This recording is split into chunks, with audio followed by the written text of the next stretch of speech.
And welcome to Local Edition on Time Warner Cable. I'm Steve Swatt. In the next few minutes, we're going to talk about trial court funding in the state of California, how the courts are finally getting some of the huge budget cuts restored, and what that means for us in the state of California.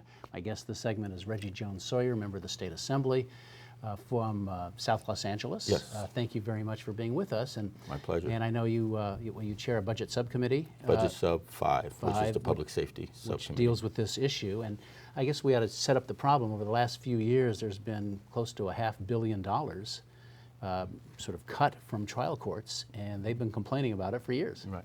And if you talk to the courts, their numbers are probably close to $1.5 billion. It's $750 billion. When I first took over as chair of Budget Sub 5, one of the things that I noticed is that there is a big discrepancy in how much funding they needed and how much money they actually have.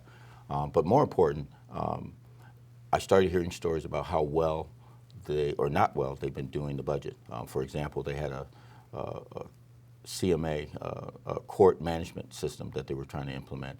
It's about $500 million. It didn't happen. So that's $500 million worth of the taxpayers' money that just didn't get to what they wanted. There were some other discrepancies in the budget. And so as I started focusing in on what the core problem is and what the concerns of the governor's office, who had quite a few concerns about how they spend the money, they have court funding for new courts. That money hasn't been fully allocated and the courts haven't been built on time. And so there's a myriad of different things and monies that are going on. But when I started, I didn't have a beard. And I didn't have gray hair either on this budget. And so one of the things that I said is, I'm going to keep this beard until we at least get a sense of what's going on.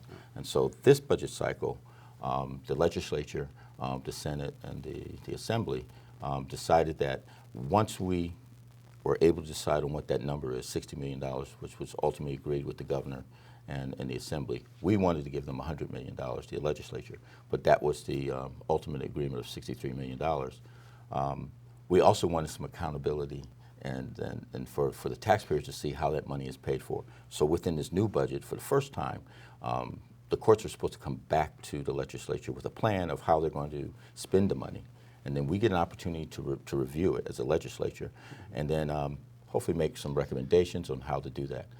The real problem is access to justice. Well, I was going to ask you that because that's what the courts have always said when they wanted more money. Now they're getting $60 million more, that this will improve access to justice for citizens.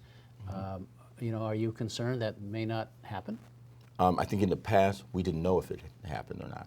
And so monies were given to the courts or monies were moved around so it could be more access to justice, but it got worse. And this process of hubbing, where we're consolidating courts, so people have to travel 150 miles to get to court for just basic services.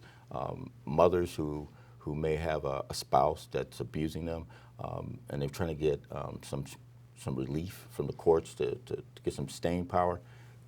They have to travel 150 miles, maybe on the bus, get to court, and maybe their court case isn't heard, and they got to go back.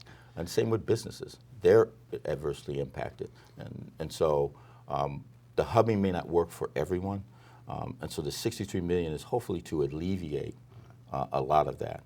Otherwise, things aren't going to be the way they should be. All right. Well, we're out of time. Okay. But fascinating discussion, and we'll look forward to seeing your imprint on this issue as the months progress.